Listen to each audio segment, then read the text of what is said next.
দেড় বছরেরও বেশি হয়ে গেল কাতার বিশ্বকাপের সেই রূপকথার, কিন্তু লিওনেল মেসির কণ্ঠে আগুনটা এখনও ঠিক আগের মতোই জ্বলছে। একই বিশ্বাস, একই প্রতিজ্ঞা। 2022-এর সেই ঐতিহাসিক জয়ের পর তার গলার স্বরই যেন বলে দিচ্ছে সামনে আসছে নতুন একটা যুদ্ধ। এটা কিন্তু শুধু সমর্থকদের জন্য একটা প্রমিস না, এটা প্রতিপক্ষের জন্য একটা পরিষ্কার ওয়ার্নিং।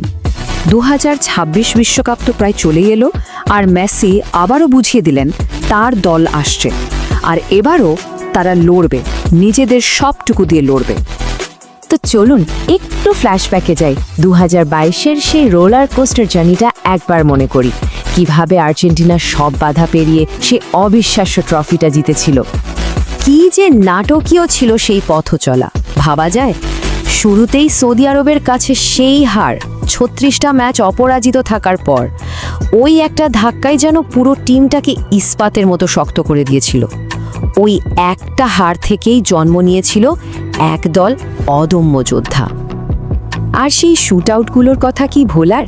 নেদারল্যান্ডস, তারপর ফ্রান্স, মেসি নিজেই তো সেই মুহূর্তগুলোর কথা বলেছেন। আর একজনের কথা না বললেই নয়, এমিলিয়ানো মার্টিনেজ প্রশংসায় ভাসিয়ে দিয়েছেন তাকে। আর দেবেনই বা না কেন, আক্ষরিক অর্থেই তো দলের রক্ষা কবচ হয়ে দাঁড়িয়েছিলেন তিনি। আচ্ছা, দলের এই জয়ের গল্প তো হলো, এবার একটু ফোকাসটা ঘোরানো যাক। চলুন শুনি স্বয়ং ক্যাপ্টেনের মনে কি চলছে, তার ভবিষ্যৎ নিয়ে, তার অনিশ্চয়তা নিয়ে।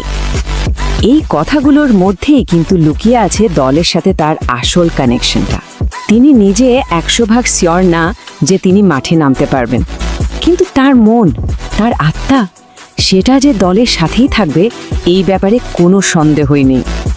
আসলে ব্যাপারটা তো শুধু ইচ্ছার ওপর নির্ভর করছে না, অনেকগুলো ফ্যাক্টর আছে যেগুলো 2026-এ তার খেলাটাকে একটা জটিল সমীকরণে ফেলে দিয়েছে। বয়স, ফিটনেস, ক্লাবের কমিটমেন্ট আর ওয়ার্ল্ড কাপের মতো একটা টুর্নামেন্টের কঠিন বাস্তবতা তো আছেই। তো মেসি যদি নাও থাকেন তাহলে কি হবে? এই ভাবনাটা থেকে বেরিয়ে চলুন আমরা তাকাই আর্জেন্টিনা দলটার দিকে, তাদের আসল শক্তি আর এই স্কোয়াডটা কিভাবে আরও ভয়ঙ্কর হয়ে উঠেছে সেদিকে। আর এখানেই কিন্তু আসল খেলাটা। শুনলে অবাক হবেন, অনেক বিশেষজ্ঞই মনে করছেন এখনকার আর্জেন্টিনা দলটা 2022-এর বিশ্বকাপ জেতা দলটার থেকেও নাকি বেশি শক্তিশালী। ভাবা যায়?